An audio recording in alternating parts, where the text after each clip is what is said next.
Left that in here this afternoon. It was going to bug me if it stayed there the whole time. Good evening to you. Thankful that you're here. Thankful for another opportunity to worship and now to study together. We're going to be in the book of Exodus, just a moment, Exodus chapter 20, beginning in verse number 2, after a brief kind of explanation of kind of what we're doing. One of the books I was assigned to read over the summers, one of the summers in high school, I believe it was for 11th grade. I had Miss Pam Brown for English, honors English that year, and I think it was that year, but she assigned us The Lord of the Rings, William Golding, English novelist, and I believe this was his first novel, and it's about this group of English schoolboys who end up stranded on a deserted tropical island.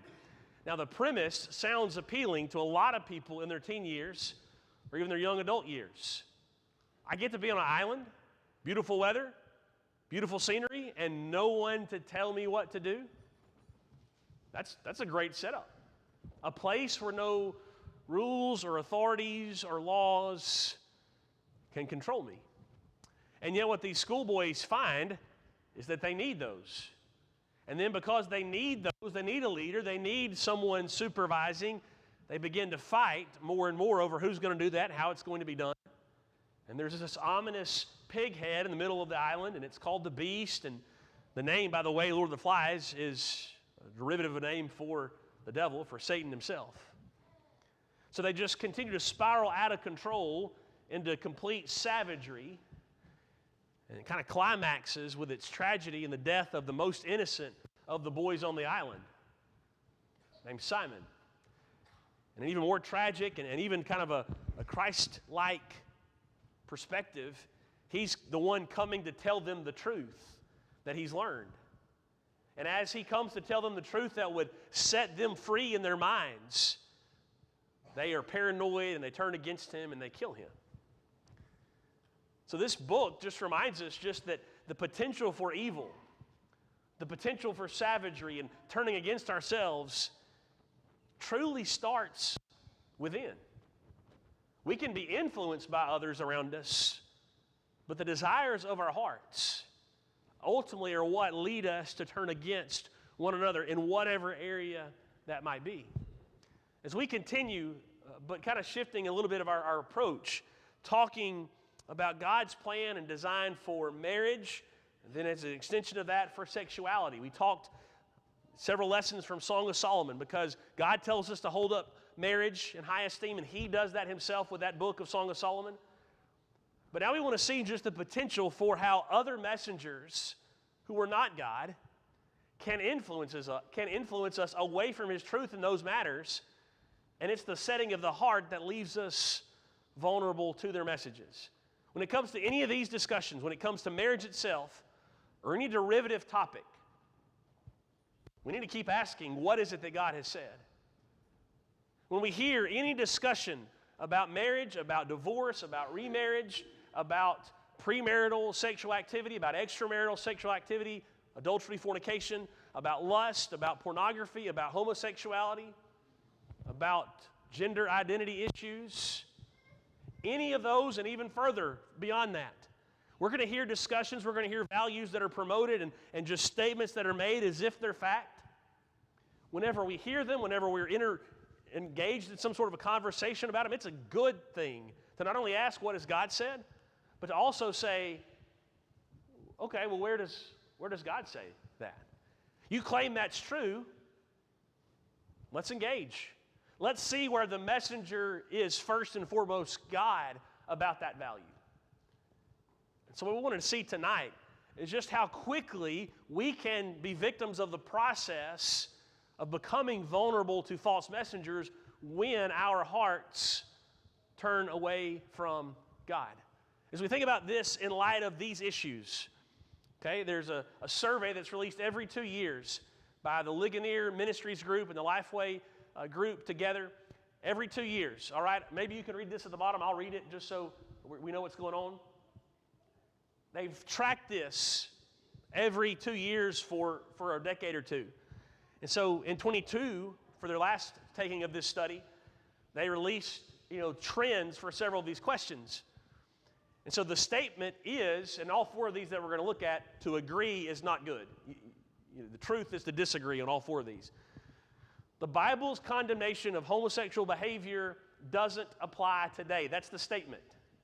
6 years ago, in 2016, 19% of, quote, U.S. evangelicals. Now, when you think evangelical, the whole modern world and culture is just going to say that's typical kind of mainstream Christians. We're not evangelical because we're not Protestant and we're not Calvinistic. They would look at us and say, well, you're evangelical, but we're not. But for the most part, people that apply themselves to Christ, they would be considered evangelical. So people who claim to be religious in the name of Christ, 19% 6 years ago said, all right, Bible condemns it, but it's not relevant anymore. Things have changed. Times have changed. In 6 years, it's gone up 9%. 2022, 28% now say, okay, maybe there's something to the changing of times. What God has said, He said. What the Bible says, it says, but it's no longer a value that we must hold up and enforce. Same idea. Gender identity is a matter of choice. Gender, or sex, or whatever other kind of derivative term you want to use, is not assigned, or it's not chosen. It's actually assigned. It's assigned by a master creator. It's assigned in the womb. It's assigned at the level of the chromosomes. And so this question is, it's a matter of choice. And 6 years ago, 32% of people who claim to be Christians would say, there's some wiggle room, there's some fluidity there. You can be born with these chromosomes, but decide you're going to present yourself to be a different gender. In 6 years, that's gone up 5%. Almost 40% now have shifted and changed in accepting that. Now, those are not surprising as questions, 28? Those are questions 27 and 28 in the study. And if you kind of track along and look at all the questions leading up to it, those trends are not surprising when you see some earlier trends. Question 16. The Bible, like all sacred writings, contains helpful accounts of ancient myths, but is not literally true. 17% 6 years ago would say, Bible's good, but it's not all true. That's went up 9%. That's the same percentage that would now say homosexuality doesn't need to be condemned any longer. The shift in how the Word of God is viewed is tracking right alongside how our values are changing collectively. Same idea. Religious belief is a matter of personal opinion. It's not about objective truth. When it comes to my faith, when it comes to my practice, when it comes to my morals, there's subjectivity involved. It's not just decided and related by God. We get to decide it. 4 years in this gap, it's changed by 6%. So the trend is what should scare us. The numbers themselves, just any given year, are somewhat frightening, but the trend is especially frightening. What's changing the trends? Why is the trend moving that direction? Clearly the culture is changing, but also clearly people who ought to know the will of God are allowing themselves to be changed. Their hearts are open and susceptible enough to these messengers such that the values then begin to change. And so what we'll notice tonight by going to Sinai is that when we have selfish aspirations in our hearts, we are at our most vulnerable stage then to false messengers. Moses played an important role. God needed him to play that role. He needed Aaron to play that role. But they were not God. And when the people confused the role they were playing for the role of God Himself, they then became susceptible to all sorts of idolatry and evil against God Himself. So let's go to Exodus 20. Look at verse number 2. I am the Lord your God, who brought you out of the land of Egypt, out of the house of slavery. Verse 3, the first command, you shall have no other gods before me. This is the first command, and we need to see quickly but importantly how necessary this command is. It is worth noting that chapter 19, Moses has gone back and forth between the people and the mountain to God, getting the people to agree that whatever God says, we will do, we will keep. He has brought us out, so we will keep His word. Well, now he's reminding them on the front end of the Ten Commandments, I'm Yahweh. I am the Lord, your God. He's a personal God.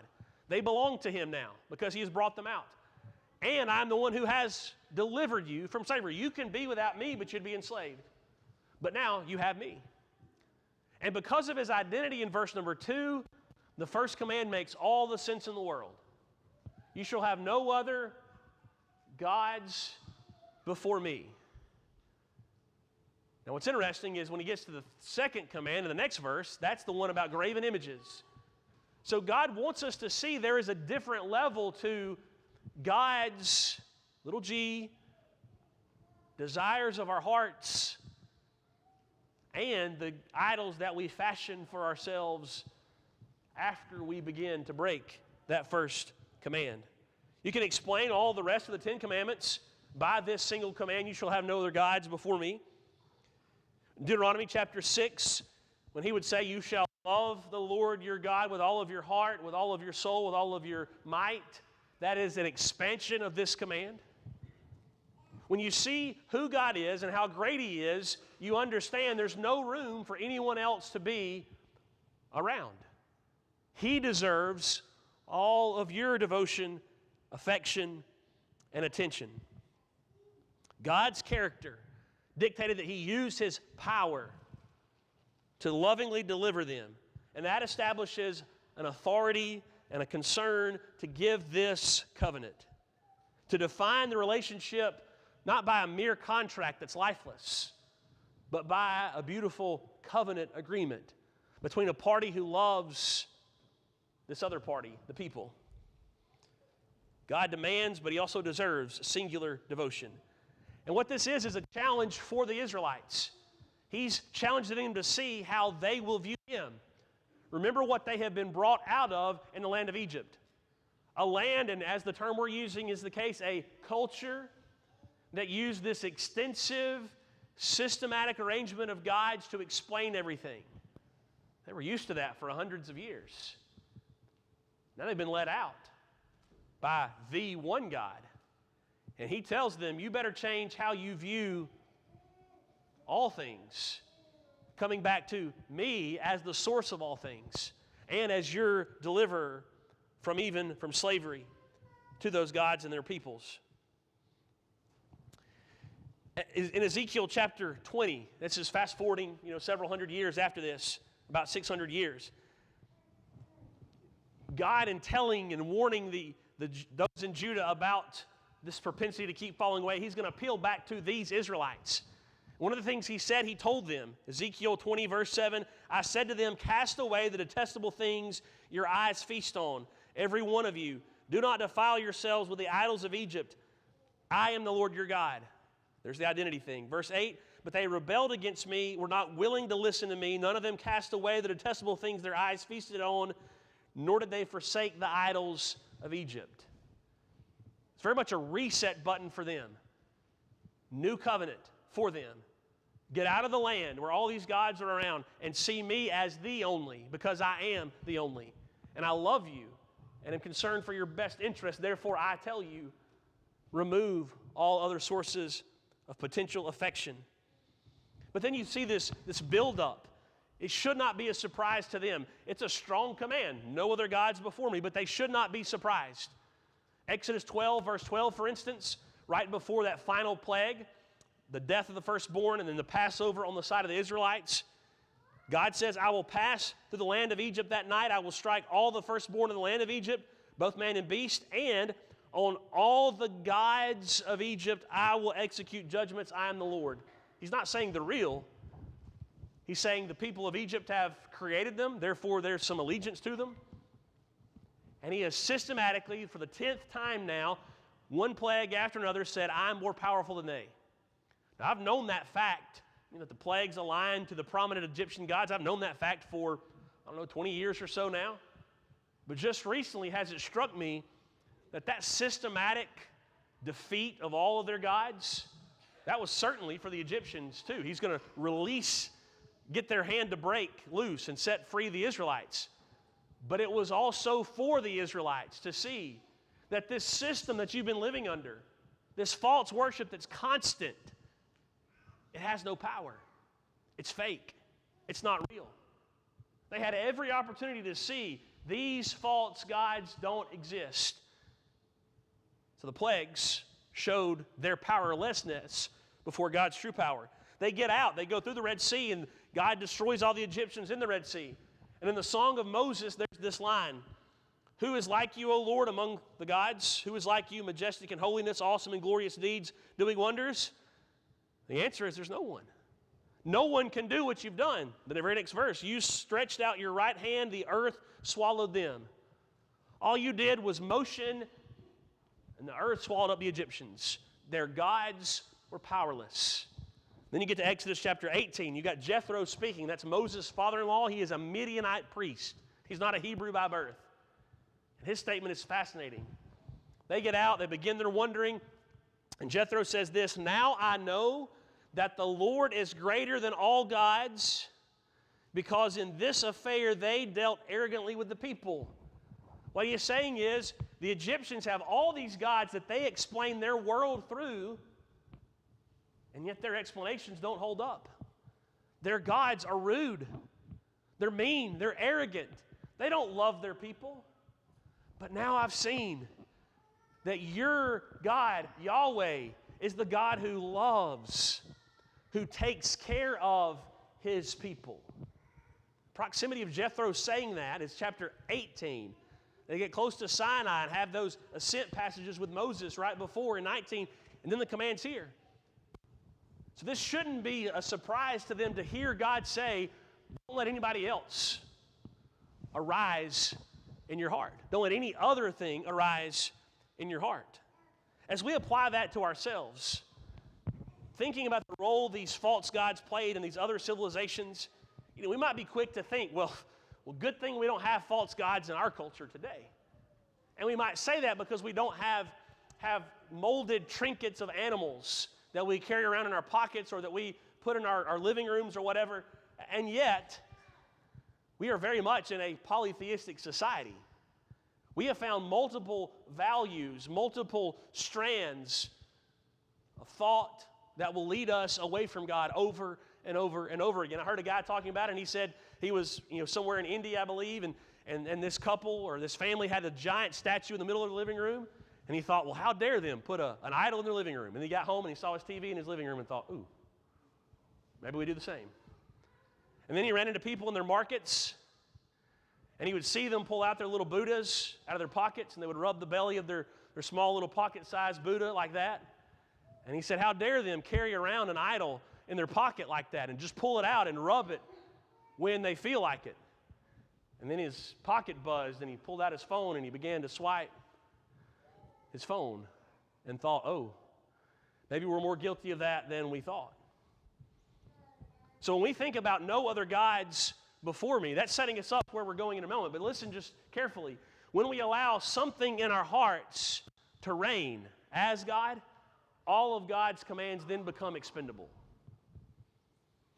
If we don't keep with 100% devotion, you shall have no other gods before me. The other 9 are now at risk. When our hearts begin to turn away from God, all of God's commands become expendable. So we might just kind of redefine gods. And since we don't name our gods to the same formal way that the Greeks did or the Egyptians did or the Romans did, we need to be careful, though, about some of the things that can lead us astray. You shall have no other causes before me or explanations, sources of satisfaction, aspirations. These next 2 are big in a postmodern society, stories and narratives. Who's telling the story that we're living? Who's telling the narrative that we're living? Are we a part of God's grand narrative, or is it our story, our narrative?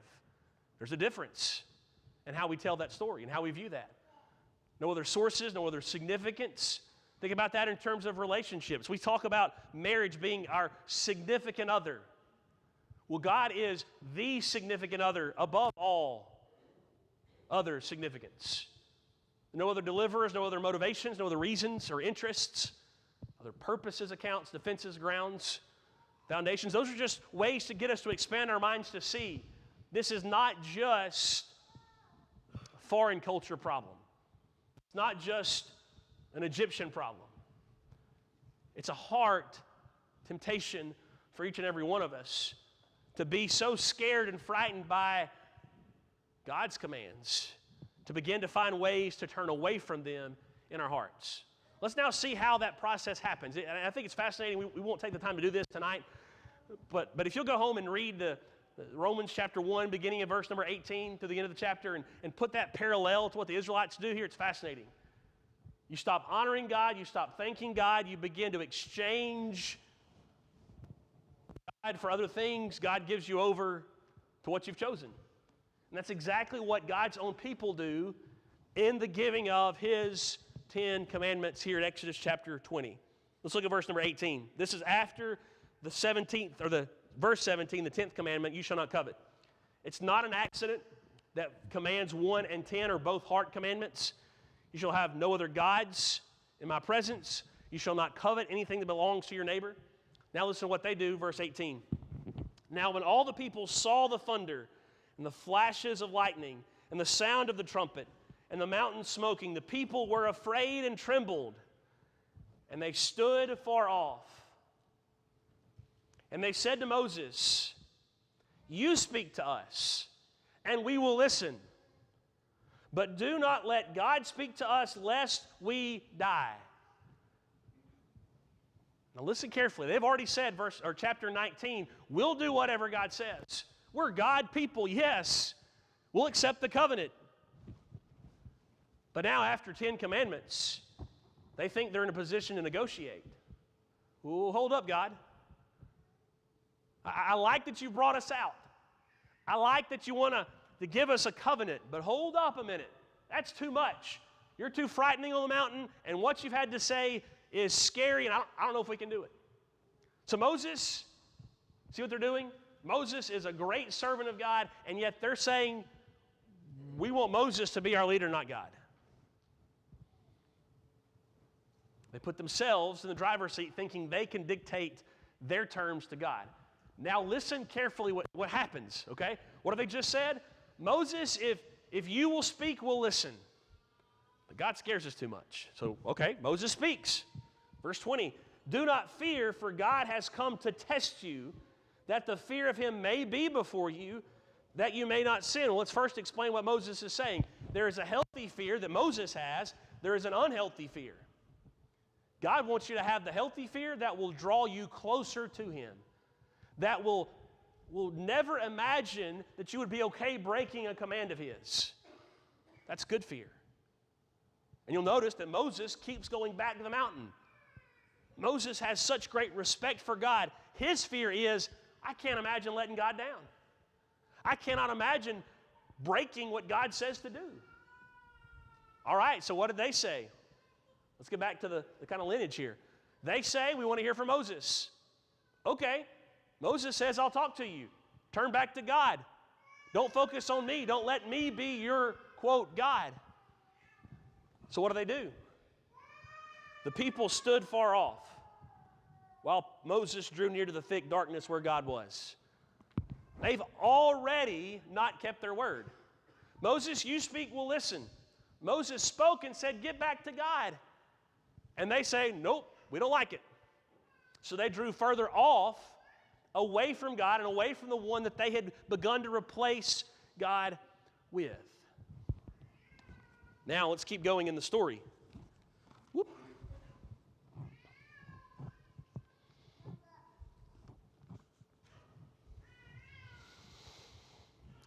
It's verse number 24, or chapter 24, verse number 18, that Moses enters the cloud, went up on the mountain, and he was on the mountain 40 days and 40 nights. Now, they're not with Moses, and he's gone for 40 days, 40 nights. That would test the average person. If I got up and I kind of introduced the sermon, and then I say, well, let's be back in 40 days. Let's be back in 6 weeks. There'd be a lot of anticipation between now and then. They're at the bottom of the mountain, millions of them, waiting to hear what Moses is going to say back to them after going to the top. But they begin to get antsy.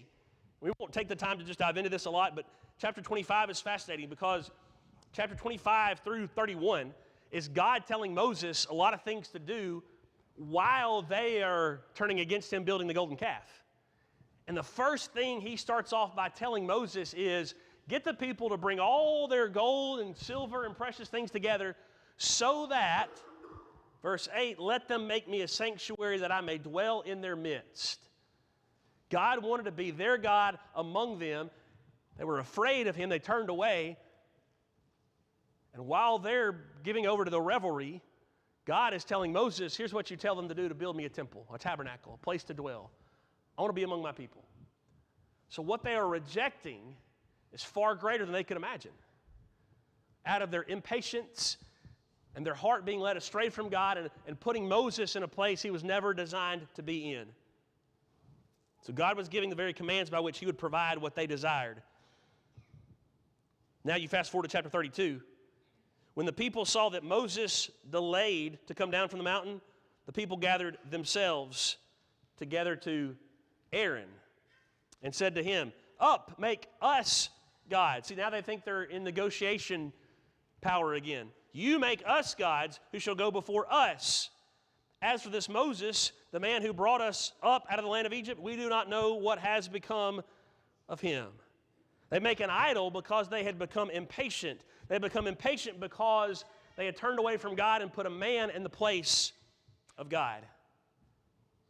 And so now when Moses couldn't deliver, they keep turning away from God and they turn to someone else. The messenger they put in the place of God disappointed them, so they just found someone else to tell them what they wanted to hear. And Aaron has this goofy reaction. I'll just put the metal in the fire and poof, out came a cow. And our point's not to talk about the cow, but the process that led them there. But the cow was a sacred animal in Egypt. Remember how cattle were involved in the plagues? So here they were going back to what they had been exposed to for so long and replacing the true God with what was still lingering in their hearts. They echo. The Israelites echo exactly what Adam and Eve went through in the garden. Eve decided she preferred to trust the serpent more than she trusted God. Adam decided he trusted Eve and the serpent more than he trusted God. And how did it all start? What were the words that the serpent said? Did God really say? They trusted a messenger instead of God to whom they had direct access. Now, let's think about this quickly in terms of our attitude toward messengers, and especially thinking in light of this moral revolution that's happening, this degradation that's just constant in the culture around us. There are two dangers as it relates to these messengers. And one is what we might call secular messengers, those who have no desire for the commands of God whatsoever. It's just all about self. It's followed this path of modernism a couple of decades ago into postmodernism, and now kind of this even no structure whatsoever. It's postmodernism in a weird way. We must be careful in knowing that these exist and not letting our hearts be vulnerable to them. The lines are more blurred than ever between what we might label as entertainers, artists, musicians, actors or actresses, reporters, journalists, politicians, on and on the list goes. The lines are blurred more than ever. If we think that somehow we can trust certain people and not trust certain people just based on a category, we better be careful.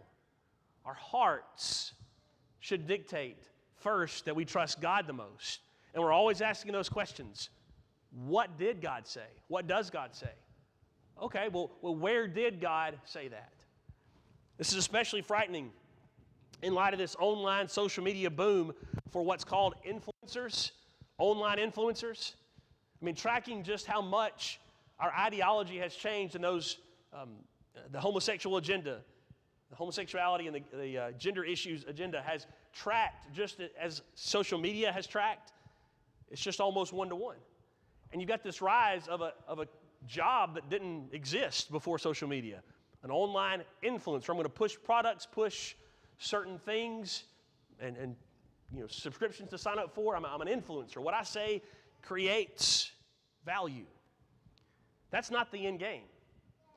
It's no longer the highest aspiration for someone who's a teenager or a young adult to become an influencer. That's a job. The crowning achievement for an influencer is now to become an activist, To be able to say, look at the change I've made in culture, in society. I came through and I was able to throw my weight around and make moral change, ethical change. It takes very little expertise to become an activist. And that's how so much of this has happened, because that's what culture is demanding, and now we allow ourselves to be influenced by people who claim to be aggressive, to be loud, and even violent. And all they seek is a brief momentary win. They can cash that in themselves and go on their business. We can't necessarily stop that from happening out there, but we have the power within our hearts. No other gods before God, to never let them influence us or never let them influence our homes.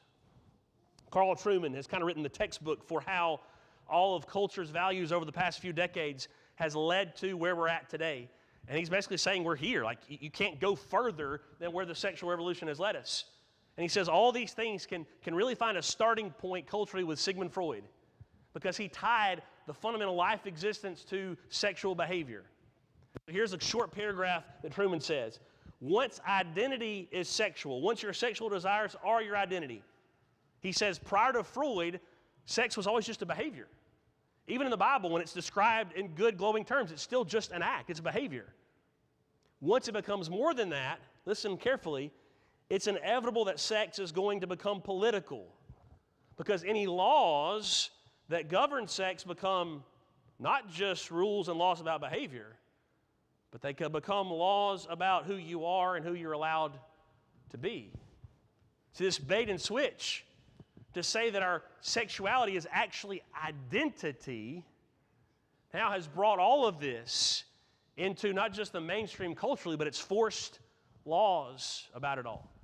You want to know why politicians care about it so much? It's because they constantly hear this agenda that says, you're denying my identity. And it all started decades ago. And so now activists want to say, look at the change I'm causing in culture. Now, quickly, another category we need to be aware of in this is that there are sincere messengers, but they're fighting secular battles. Sincere messengers who mean well, who may even have the right perspectives, may even be messengers of truth, but maybe they're not fighting in the right way or fighting the right battles. And so we need to be aware of their influence too if our hearts first are not locked in on God being the only God. They may mean well, but they don't say what God says, or they may even say what God says, but not in a loving way. And so here we need to be aware of our own, of ourselves. Am I fighting the wrong battles in my home? Am I fighting the wrong battles here in a church setting? I mean, as a preacher, as a teacher, I have to keep reminding myself, am I fighting the right battles that God would have me to fight, and in a loving way? Just think of the missed opportunities perhaps in previous generations. Maybe some damage that's been done in these arenas about marriage and about divorce and about sexuality. Well-meaning, sincere things were taught, but maybe not in a loving way. Maybe going too far, too strict, or too loose from the Word of God. So both of these messengers can cause us to be vulnerable or be preyed upon if our hearts don't focus first on God and what He says. Now let's close with this. Why is it that God cares so much? Why does God bother to say, no other gods before me? Why does He bother to give us commands? And of course, these are things that Jesus repeats. Remember, Jesus said in Matthew chapter 4, in His response to the third temptation of the devil, you shall not serve anyone but God, right? No other gods before me is what Moses said, and you shall not serve anyone but God. You shall worship only Him, Deuteronomy 8. Why does God care so much about that command? And the short answer is that we suffer when we serve other people, other values besides God. And really more than that, not only do we suffer, everyone begins to suffer. So listen to one of the warnings that He gives the people, the Israelites. Well, first, in Exodus 34, He tells them, when you move into the land, if you follow after their gods, it'll be a snare to you. If you follow their gods, it's a trap that they're setting for you. But then later in Deuteronomy chapter 12, listen to this description. You shall not worship the Lord your God in that way, the way they're doing. For every abominable thing that the Lord hates, they have done for their gods. They sin, they practice evil in the serving of their gods around you. 4, they even burn their sons and their daughters in the fire to their gods. It's never just simple as idolatry.